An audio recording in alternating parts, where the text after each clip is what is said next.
Java lessons, and more. I'm your host, Evan Gonshore. Today, we're gonna keep our for loop where it's at, but we're gonna kind of move on to another new concept. Before I do, though, I did make a note of it on either the podcast or the YouTube, but you can nest for loops, you can nest do while loops, you can nest any kind of loops, you can nest if statements. Basically, anything you want to nest, you can nest. But I don't really feel like it's worth doing that, and I think it may come up in another example later on. It may not, but I said we were going to keep our for loop. Sorry. Um, but yeah, welcome back to another lesson here.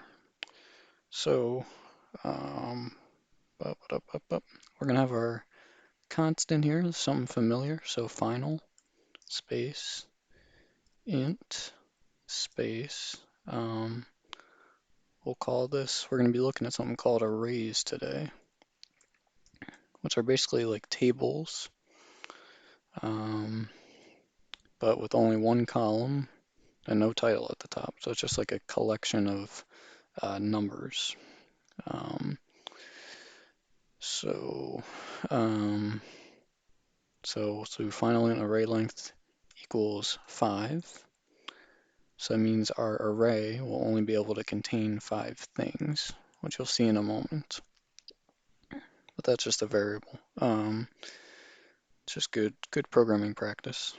So we're going to have our int collection here, and you do int square bracket, open and close, space, the name, we'll call it our collection, and an equal sign, equals new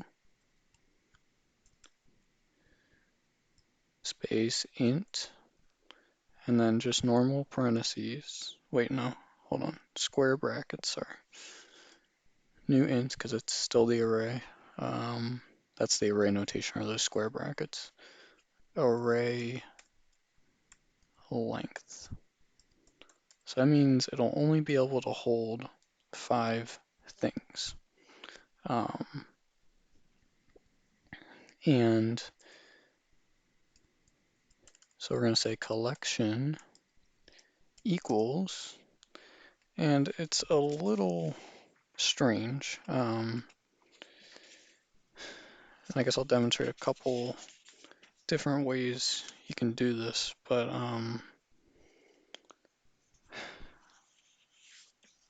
yeah, because I actually, it's a, no, yeah, that's right. Okay, just making sure or something.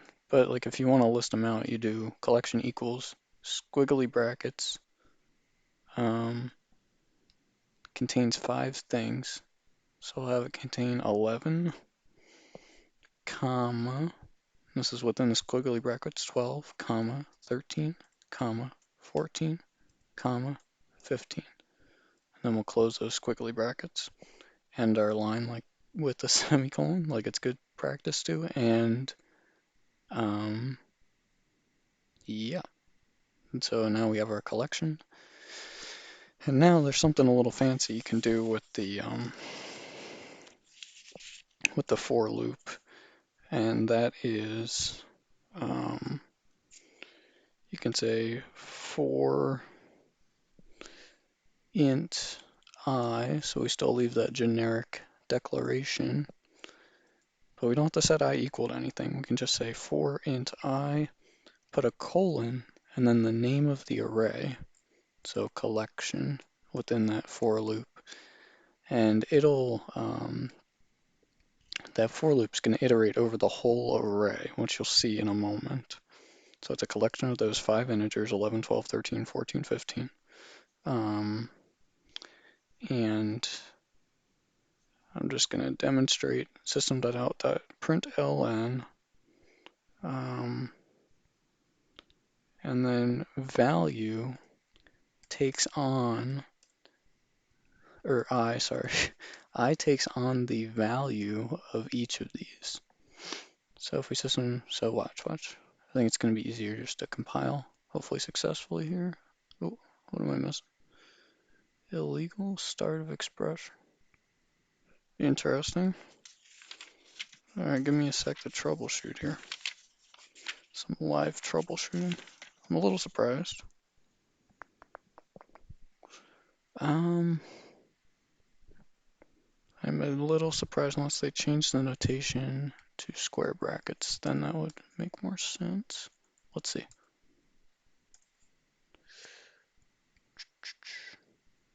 Build, compile.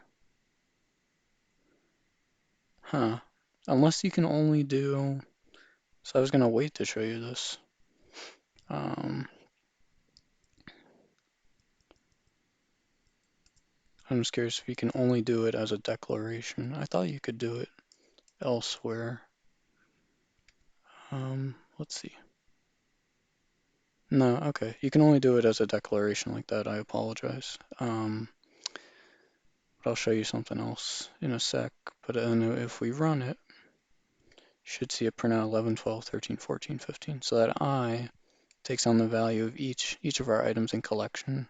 It'll go through without any errors. But if we go back to what we had before, oops, it's a little too far back. A little too far back there. And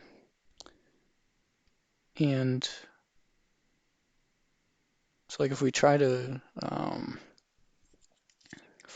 add more elements than we can, then it won't like that. So we have to be careful there. But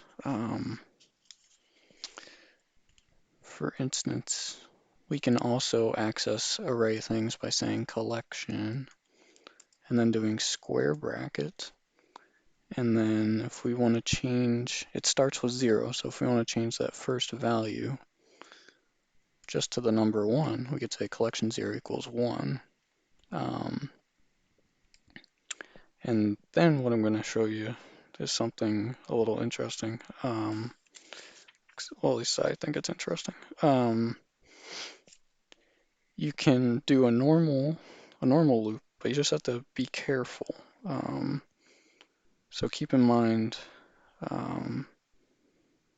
that the length of the array, or the number of things in there, is 5, but it only goes from 0 to 4. So we start our integer I in the for loop at 0, put a semicolon, space, and then we say index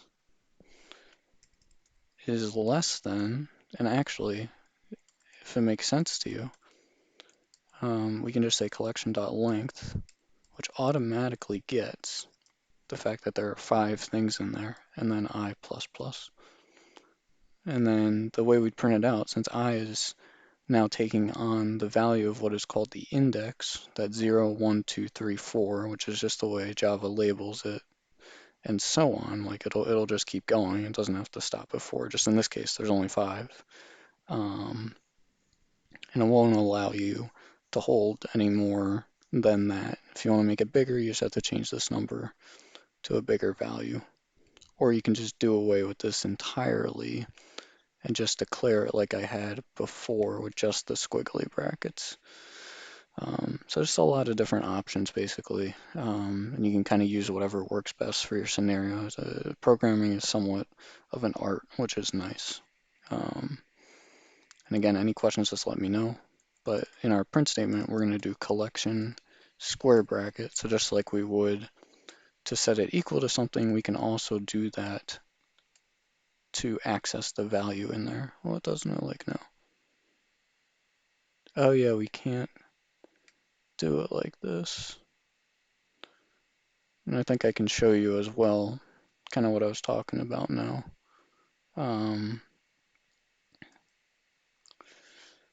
So we can get rid of this statement. We can just say this, and it should be just fine with that, and it's not. Oh, sorry, I was talking.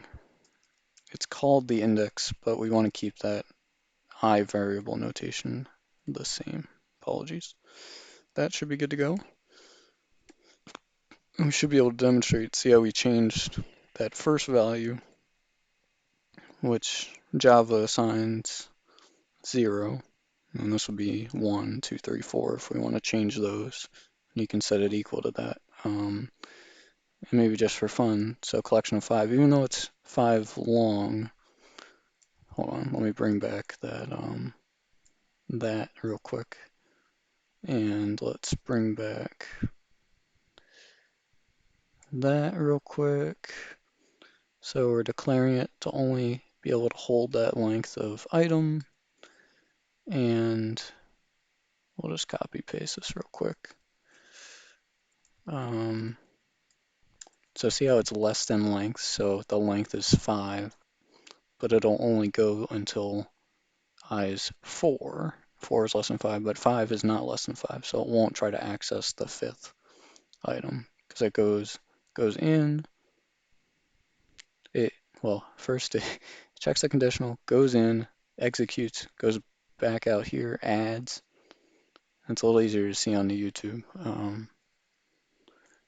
But if we just do collection of 5, we should get a nice friendly little error here, which is all I want to show you. Oh, okay.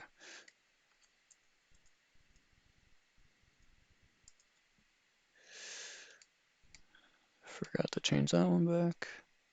Should throw an error. There we go. Index 5 out of bounds for length 5. So it's 5 long, but it only starts at 0, so it only goes to 4. So I think that's all I wanted to cover. We covered a good bit. If you have any questions, let me know. Just kind of be careful with the arrays. They can be a little tricky. You have to watch the number of elements and the length and things like that. But yeah, I think other than that, you should be okay. I'm not sure how much more we'll do with arrays. Know that strings are arrays of characters. So yeah, it might be good. Yeah, hopefully we'll get to talk a little bit more about that in another lesson. I think that would be a good place to kind of pick up, it looks like. So just want to convey my knowledge, and because it's something that I'm passionate about, and it's something that I've always wanted to have and share with others. So hope you're enjoying it, hope you're learning something. That's the main thing, and let me know your thoughts and feedback. And hopefully hopefully you will hear or see me again soon on the podcast or on YouTube. Thank you again so much for your support.